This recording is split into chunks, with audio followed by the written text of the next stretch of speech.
Hello everyone, and welcome to the Esoteric Software stream. My name is Erika, and today we will be continuing the work that we were doing on the skins project that I've been working on these past streams.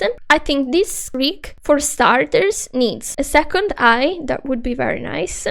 Then it needs some constraints here. I like to have constraints to create the 3D-ness effect, so we can complete also the hair. I think I need to also create a little bit of a rig here on the body, on the jacket. Okay, so here I have my eye. Let me just give that other eye to this poor boy. Yeah, let's also duplicate the keys. It's not gonna be perfect, I just want to have it because it's a little bit creepy to not have two eyes. That's it. Like this, like this. Okay, I think the eye also needs some killing. Yeah, okay, so it's a bit in perspective, you know. Yeah, now it looks a bit better. How about we do that here too?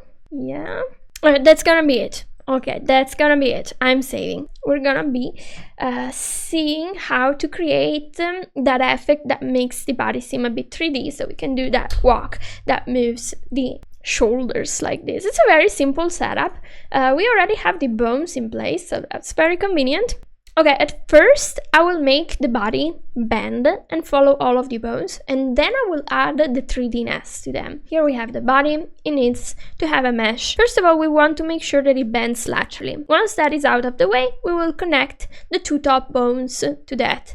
And then we'll add the 3D-ness by getting also these parts to work. So I'll do it first on this very simple version of the body, because it is so simple, and then we'll make it more complex on the jacket instead. Okay, let's check mesh for this mesh, and we'll edit the mesh. Okay, usually whenever we have a mesh that has multiple bones that overlap it, that needs to be able to control it, we have to kind of look at it, and the first thing we have to assess is, okay, what bones are overlapping this mesh? And we can say, okay, the ones that are going to control the mesh are these, and this. Some people also go for the neck, but when you move the neck, it's not like the rest of the body follows, right? So you don't actually add the neck bone to control your body. Then the bones that overlap, however, are this, the neck, and the legs. Now, because they overlap, it means that there is a certain expectation that when you rotate these bones, or you rotate part of the body, they kind of stay together, which means that we need to add 100% of whatever parent bone these bones have in that area, so that they can stay in place and be anchored correctly. Okay, same thing here. So if these are parented to the hips, we assign 100% of hips influence in this area to make sure that they stay in place. Okay, we know what bones overlap. What is the structure? The structure is, okay, let's look at the body. It's not isolated anymore. It is kind of in 3/4. Now, if we want to go at some point for the 3D effect, we'll have to consider like the kind of polygon that is in here. We could say that here is the front, here is the side, and here is the top. We will need to reflect that in the structure of how we create the vertices. But before we do the difficult part, let's consider what we want the bones that overlap our mesh to be able to do. Okay, so we have this bone. This bone is in charge of moving the entirety of the skeleton, so it won't have to do anything. Everything below here won't have to move, basically. Okay, then we have these two bones here. Their job is to bend the mesh laterally. So for bending laterally, the structure that we want to use is some parallel slices. Then we have these ones that are in charge of rotating and connecting also these bones. Because I know that this is a lot if you're new, okay, we'll do this in steps, and then we'll stratify all of the things that we expect this mesh to do, and then get the mesh to be done. Enough talking, let's create. Okay, we can try tracing. Tracing? No? Yeah? No. Okay, I'll explain the basics just because we're here. Okay, when we create a new mesh, we tend to want to start from one of the corners, because wherever there's a corner, there is always gonna be a vertex to anchor that corner somewhere. Okay, so I can start from this corner, or, oh, hello dog. Okay, so we can start from this corner or this other corner here. Does not matter really. Okay, here I know that some people are tempted to do this sort of thing, but if you paid attention during the previous stream, what did I say? I said that with cured things, you can have two approaches. And those two approaches are, either you have to add a gazillion of vertices, tame them, or you pretend they do not exist. Now here we're in a very lucky situation, because what did we say before? That all of this area here was parented and gonna be influenced by the hips, which were gonna be doing nothing. So that means that we can just basically go down in a straight line like this and pretend we're not seeing the circular part, okay? It's gonna have the same weights anyway, so we might as well just make sure that it is encapsulated in this area, and it's gonna be good. Okay, then we go a little bit up like this, up, and aim for the top. Maybe here I'm adding a little vertex because I am already imagining that I will split this in two parts so that this can move the shoulders. Okay, I actually need another vertex. I will have to adjust it a little bit. So our first objective is to at first use as fewer vertices as possible to go as close as possible to our mesh. Then we adjust the position of these vertices. Okay, in this case, because I said that I want this part to rotate and this part to rotate, and here there's gonna be the neck, okay, which I can adjust like this or like this. Okay, good. Okay, so I have like this area separated by this triangle, then I have this triangle here. I could move this a little bit more down. Isolate is very nice to use in these cases. And then okay, let's not isolate anymore. No, deformed is a very dangerous button to click, because when you deform, okay, I'll let you see the disaster that happens when you uncheck deform. First of all, okay, I'll uncheck deform just to show you. If you do this, you're moving the mesh but not the image underneath. So what happens is actually that you're distorting your mesh. So when deform is checked again, so see, you completely did a disaster here. You don't want to ever check deformed in mesh creation phase, because that is actually for when you need to readapt a mesh to a certain surface. It is very rarely used, and it's so dangerously close to other things that are very useful. So anyway, if you're new, don't use deformed. And I only have deformed, not isolate. Oh, that is very sad, because isolate is very nice to be able to see just your mesh. Back on the explanation here of the mesh, what is happening is we have these vertices here, but they're not helpful in that aim of bending body laterally, right? So what we need to do is, first of all, make sure that all those parts that are supposed to be attached to the rest of the body are gonna be attached to the rest of the body. For that, we need this vertex here, so that this is gonna stay in place at more or less the same height as this one. I think this is good. Then this is the area where our body is going to bend. Now you know that I love to use a minimal amount of vertices at first, so I think that I'm just gonna split these 1, 2, 3. Can I make it work with just 3 sections? So the minimum to get something to bend is to divide it in 3 parts. So if I have these 3 parts, I should be able to bend this. I want to verify this with just having these 3. Let's see if this works by creating some tests. Animate mode, and we're going to create a test animation, which is always great when we need to test how something's going to work. So I know what someone is already thinking. You created the mesh, but it is not following. It's a disaster. No, it's not a disaster. Don't worry. We did not bind the mesh yet. Okay, let me create. So a key on frame 0, which if you don't have, remember to enable auto key, so it creates automatically the keys for you. Then I'm moving to frame 30 and keying this again, this time so that I can have a loop. Then in the middle on frame 15, I'm gonna rotate it in the opposite direction like this. We need to bind the body here, and I'm going to weight this.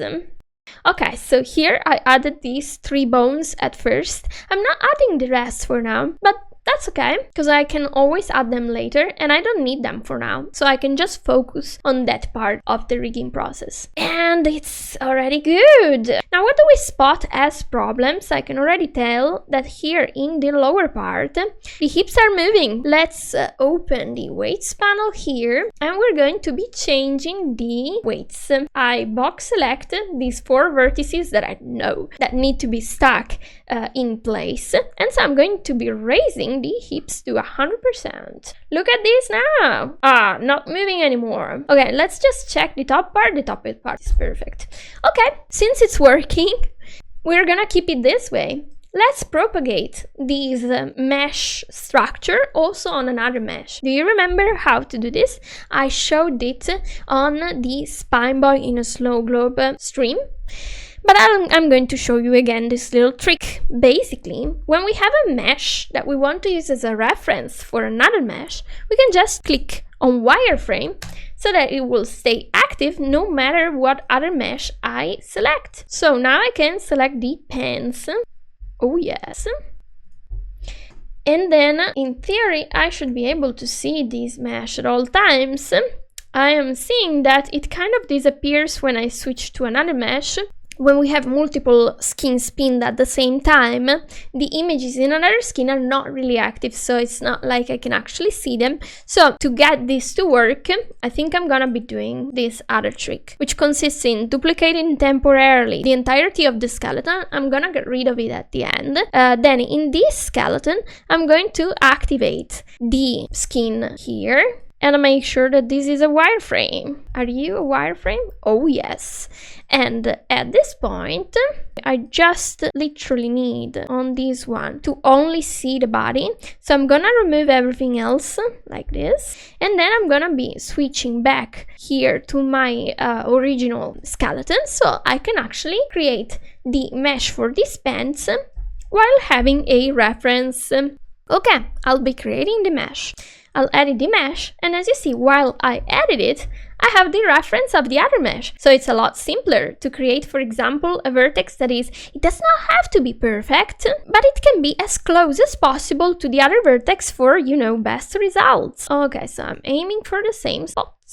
Yeah, that's good. And then here I'm going to attempt to have something like this. I can also modify this to have the same inclination. Good. Okay, we're ready. I'm going to accept this, and then I'm going to bind these two to the same bones. And then here in animate mode, let's see. Here, this is good. Here on the other parts, for the other parts, let's see. If I reactivate it, oh yes, I do have the reference of the other vertices, so I can get the same weights on that. Okay, so today is Tricks Day. How do I get the weights to be identical? One easy way is to, at first, I am going to switch here because I need my reference. These are the weights. 3, 86, and 13.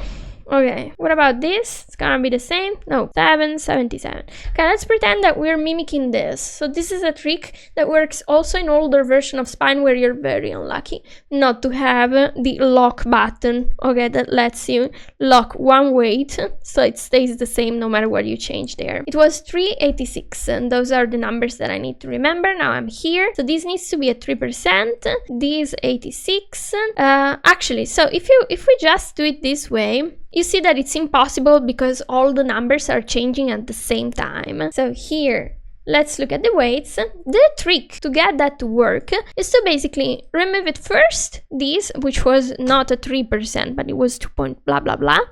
Okay, and then now it is 86 and 15. We can get that to work. Okay, 86, 15, that's doable. So we do the same thing on the bands. So here we don't have this. We set this to 86. And then here, at this point, when they are identical to that face, we add back the 3%. And now they are the same as the other. Let's see, let's test. Oh yeah, it's basically glued in place. See?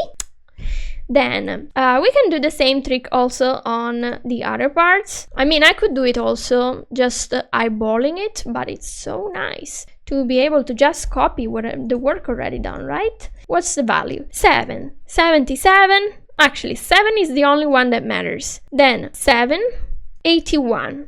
Okay, so I have to set this to 81 and then put back in the 7. Let's go do it. So here, this needs to be 81. And then we go put back the 7. Okay, and now they are again basically the same. Okay, so see why it is an advantage to use less vertices, because then you don't have to suffer that much.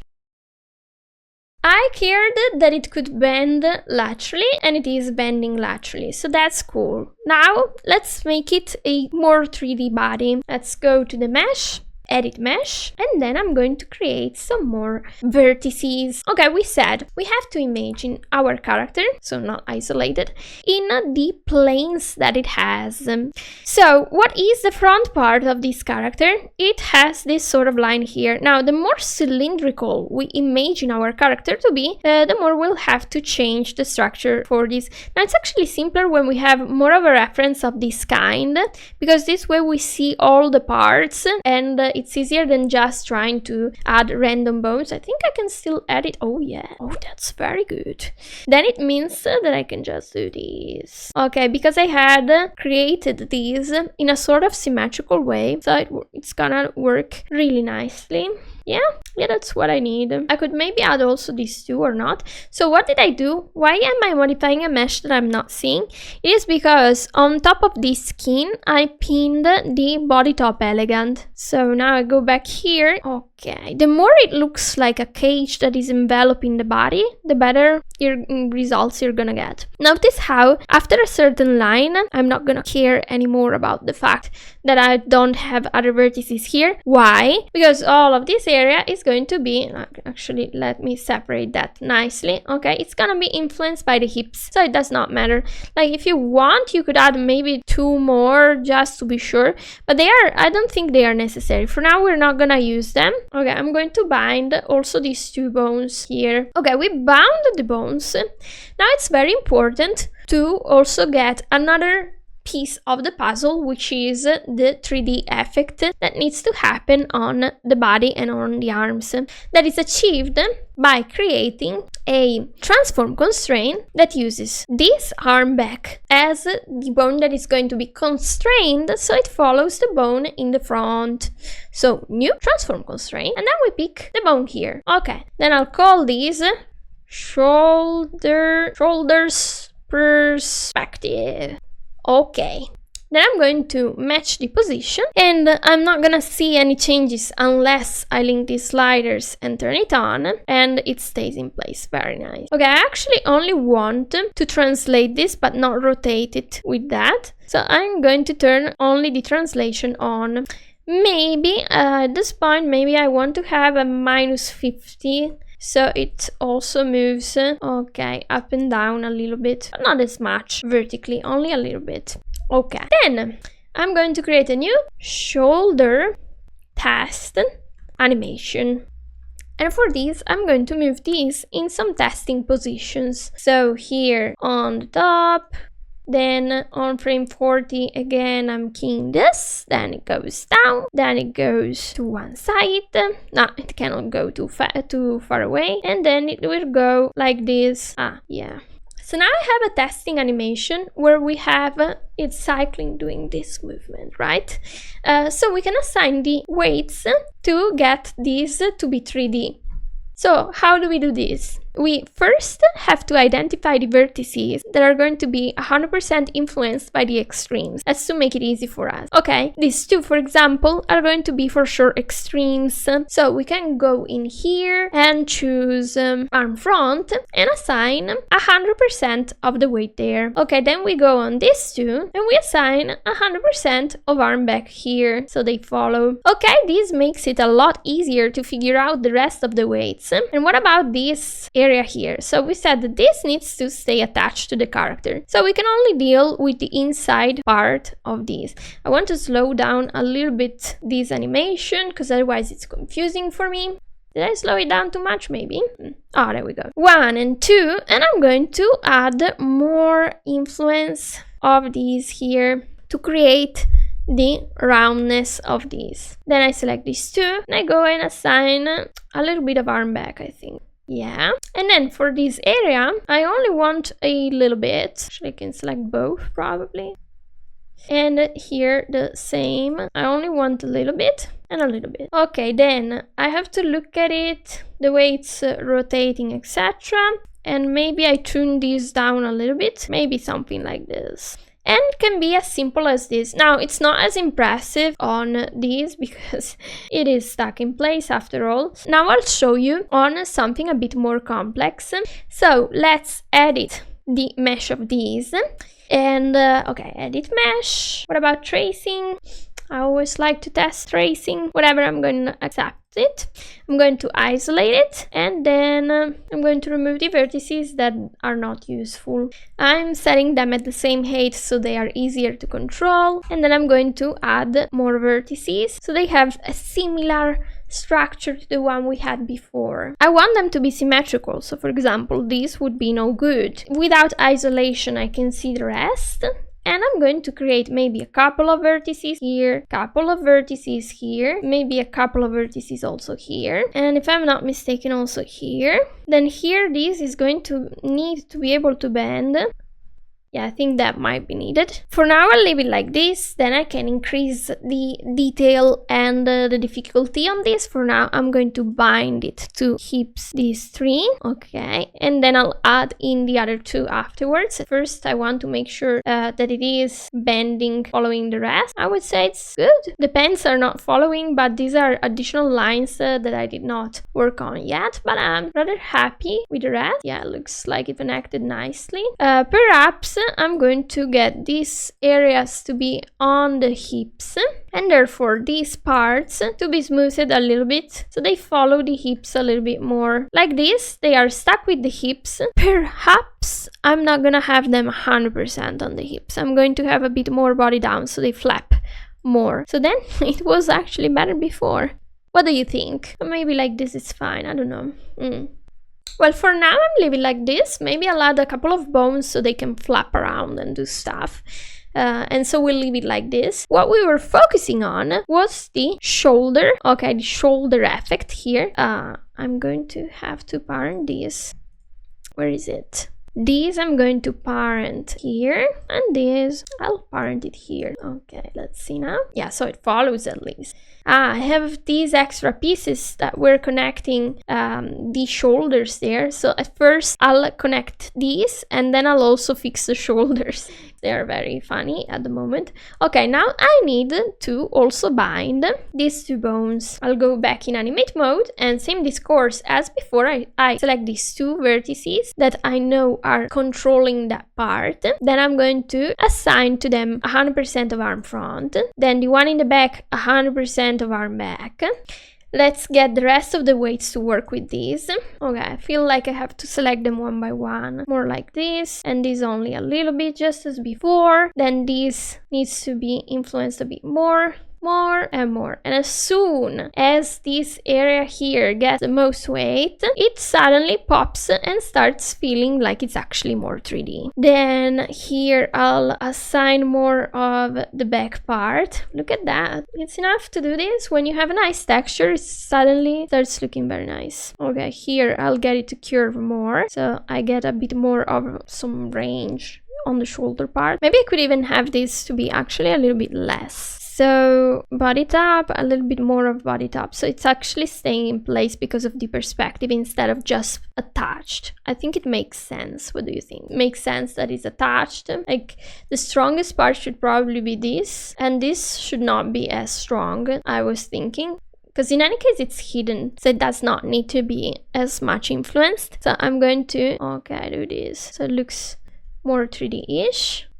Ah, that's good. Okay, let's see without bones. Okay, I can work more on this part, which right now feels very flat, and I can get it to be rounder. Let's see if it's still doing the bending nice. Yes, that's good. That was easy. Love it when things are easy. Okay, so then I can make this part to feel rounder and add more detail. So we always start simple and then we layer on top. So let's edit the mesh here. Okay, to get a nice 3D feeling here, what we need to do is to separate separate these from the rest. Now it felt very flat here, so it means that I need to add a couple of vertices here, okay, and here to encapsulate it. Then it is useful to also add a couple of, I guess I also need to add vertices here, and here and here. And I think that's it. Okay, I'll get this to be closer, because this is the part that I want to push out. Yeah, I was checking if it was symmetrical, because if I remove it, maybe it improves. Maybe it does. Okay, so now I have similar vertices, and I'm kind of getting, I want that shape, that something like this. Now I'll go in animate mode. So see, it looks very flat at the moment. So first thing we can do is to remove completely the influence of arm in the back here, and that already pops it out. Same here, actually same here, and same here. I'm going to select all of these new ones, okay, and get that out. Then I can just focus on how much I want arm front to influence that. Now when something is closer to us, it gets more arm front influence. So like this. When something is, yeah, I moved both of them at the same time and none of them is actually good. Okay, and when they are closer, they get more influence. When they are further away, they get less influence. So this actually stuck in place, and so is this. And maybe so it is, or not. Okay, maybe this one has a little bit of the back one. I would say it's better, but it's not feeling too 3D. How about I get more of these in, and then this, more of it. And then of course, if we get this in the correct order, so arm front on top, then body top, then body down, then our back, then hips, then we're gonna have the right triangle sorting for these. Okay, then this shoulder part is really bothering me, so let's actually fix that. And for these, let's go here and enable a mesh, then bind this mesh so it follows this and this. Then the same thing here for the back part, where I can also actually bind the front, although I'm not sure I'm gonna be using it.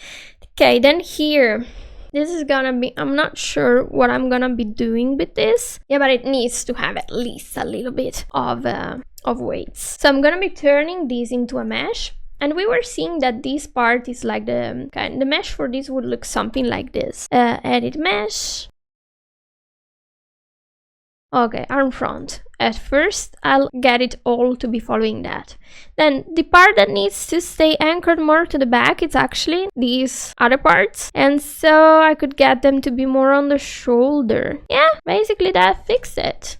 That gets the perspective down. That's cool. Then if I want more of the perspective going, I could do this and get these two vertices to be slightly more influenced by the shoulder, like this. And that pushes them slightly in the back. If I'm not too convinced, like for example here, I feel like it's not following the perspective too nicely, I can also just stop at a problematic frame and adjust the vertices so it looks good at that frame.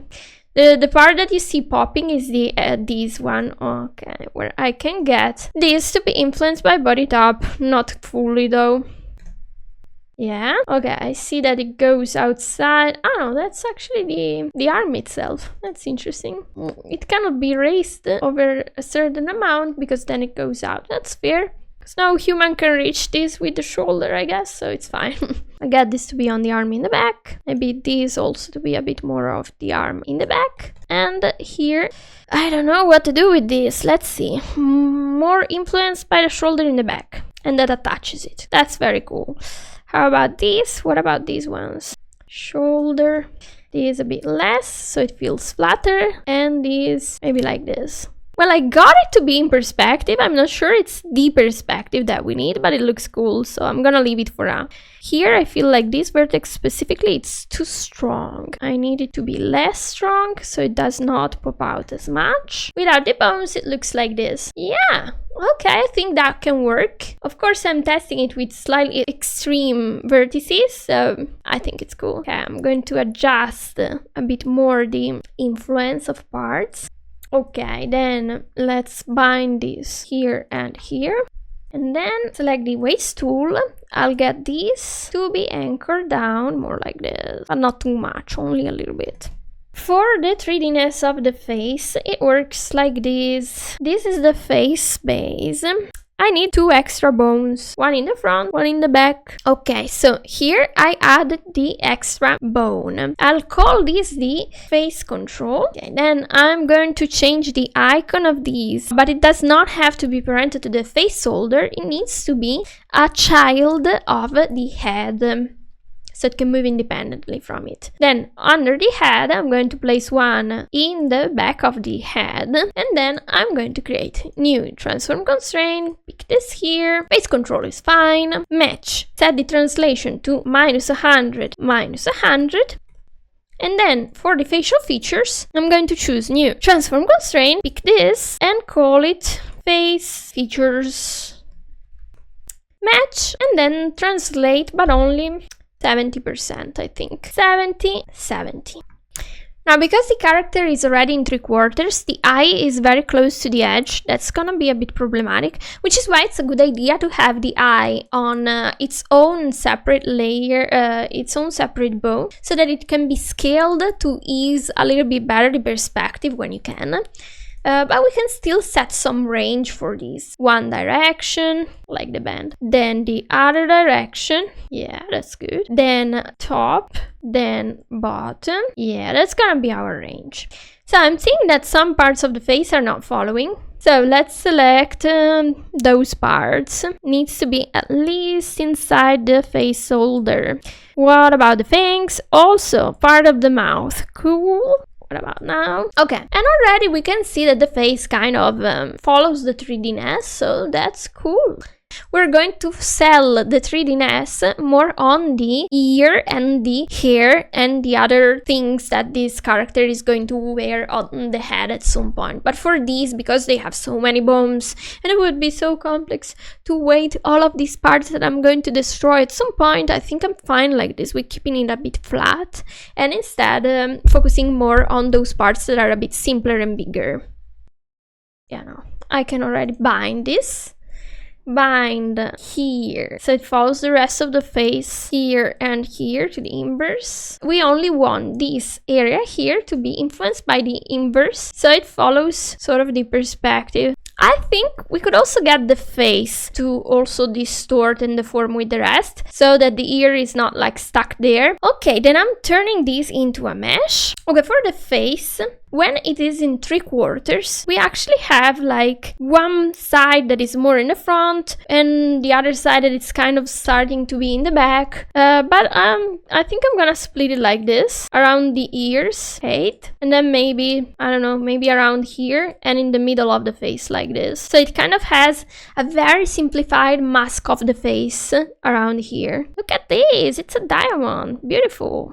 Maybe this is going to work. Okay, do you see the shape? Do you see the side? There is one side, the top side, the middle, and these are other sides. And every circular part is kind of okay, actually this is going to become... I changed this because, see, this was breaking it, and this instead follows the shape. So it is a little bit better like that. I'm also gonna be doing it here. So if the shape does not make sense, that's okay. We're going to see how it works. And if it's bad, we're gonna change it again. Okay.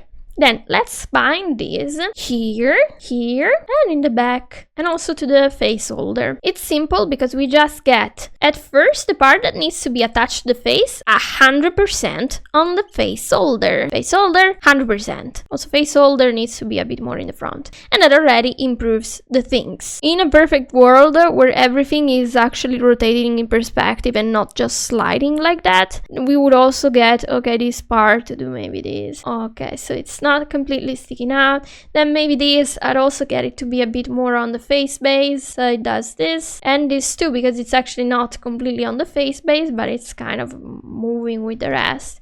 So it creates this sort of effect where the face distorts a little bit. Now, I simplified this face a lot, so it creates this. I could probably maybe get this to be a bit more on the face holder because it's more in the front. How about that? So weird. But usually when I split it like this, I also have a part for the back of the head, which is where there's the... Okay, this is where we have the rest, and then it's going to look better when we also have the everything else. Then I'm attaching this back to the face holder, maybe not too strong. Cool. Then also the ear here, a little less on the inverse, maybe a little bit on the face shoulder, like less. Then did I? I did not. Let's also do the other ear. Pick this, the reverse, the front. We have them all. Okay, let's see. And I'll get this to be a little bit on the face shoulder so it follows the rest. Then here we need to change the weights. I guess like this. I guess this one, I would want it to be more attached to the face. For the hair, I like to keep the controls, again, as simple as possible because I want to accommodate various kinds of hairstyles. An evil person that hates themselves would do this for the hair, right? Ah, this is how some people do the hair bones. This, and then do you know how they end up animating all of these bones? Very funnily, they animate them like this. All at the same time, they move them like this. So then what's the point of having all of these bones? You think you're gonna use them, you're not gonna use them. Maybe you apply physics to them, then maybe I can excuse you when you do that. But actually, I prefer to have less controls so that they can adapt to various hairstyles, because I cannot go and have the bones for every hairstyle that my mind conceives, right? We want to have like some general controls. So that means that we have to find out the general pivot point for these. I like to have them on one side and on the other side because, okay, we can have different sides. And then maybe one for the top so it does the top things. Or, since we're using physics, we know we're gonna be using physics. Maybe I could even have like one little null bone. Oh, this is new. I haven't done this yet. One little null bone for the shaky parts of the hair. So I'm gonna be calling these hair top short because it's for the short hair that we have here. And then we're gonna weight parts of the hair to these so they all move together. And because this is in the front, I'm going to parent it to the face shoulder so it follows that. And maybe I can have another one for the hair that it's in the back. Maybe. So they do their own things. It could be an option. We are allowed to have those. Then under the face shoulder again, because these are on the sides of the face, I'm gonna have those generic bones. And now we create meshes. I'm going to, at first, apply some generic weights to get it back in the right position to match. I'm going to get it to be closer to the face space, like this, so that it is hidden in the back. Here the face inverse, maybe this I can get it to be stronger. The stronger it is, the more distant this becomes. The less I do this, the more stuck in place it is. Okay, let's get also the top of the hair to move, because like this it's so static it does not look believable. Okay, mesh. For this, I'll keep it very simple. I'll generate just a couple of vertices like this maybe, and I'll just add a couple of vertices here. Yeah. This needs to also follow face control more. Actually, these two I think are gonna follow face shoulder. Okay, so it pops out a little bit more. And these, of course, also needs to be more on the face shoulder. Okay, let's see it without the bones. And it's coming together. Okay, I'm gonna add a couple more vertices here, because I want this to be rounder. It felt not enough round, you know? Okay, so these two here, I want them to be more on... What about hair top short? Yeah, to the maximum to that. Here, also that. I need to get them more on the face shoulder. Not the face shoulder, it's more the face base. Okay, more like this. Alright, now... what's left is the shadow on the face, which I think I can just reparent to the face shoulder and call it a day. It is basically a 3D face. Let's get some physics in. Physics, as always, is so easy to add. All we have to do to add the physics is to select the bones that we want to be bouncy. Maybe I'll also add it here. Oh, I forgot to weight this too. Whatever. Then we just add the physics. So, new physics constraint. That's it. We translate this. Yeah, it's bouncing. That's cool. I'll probably get it to bounce a little bit less because it is very intense. Could even be like something like this. 30, 30 for something super subtle. Okay, I'll turn this into a mesh, edit the mesh. Maybe I'll generate a couple of vertices and get them closer. Then also on the other side, mesh, edit mesh. I'll also do the trick of generating these and then just moving these closer. I'm going to bind this so it follows here and this. The trick will be to assign this to be 100% of the face holder, then just smoothing them. Same here, this needs to be 100%, and then the ones in the middle just get smoothed a couple of times. Then for the parts that I want to push in the front, like for example only this side, I'll increase the face control, and here on the other side I select the other side and increase face control on these. Then this feels a bit like it's too in the front, so I think I'm gonna go back in setup and add also the face base or the face inverse. Same here, face base, face inverse, then at best I'm going to remove those if I'm not gonna be using them, but I have the options without having to go front and back continuously. Okay, for these, let's try out first face base, and that was actually good enough. What we did in this session, because we're at the end, was we got the face to do the 3D effect. We got the shoulders to also rotate in this nice 3D effect. Then we also got them to do this sideways motion, and we added a little bit of physics to the hair, which is popping right now. I'll fix it next time. And we got the hair also all rigged and nice. That was a bunch of things. I will see you all next Tuesday, and we will be animating the walk, hopefully, or adding a new skin. Depends if I'm so fast that I can create the new skin. I really liked this session personally. I hope you enjoyed it too, and see you next time.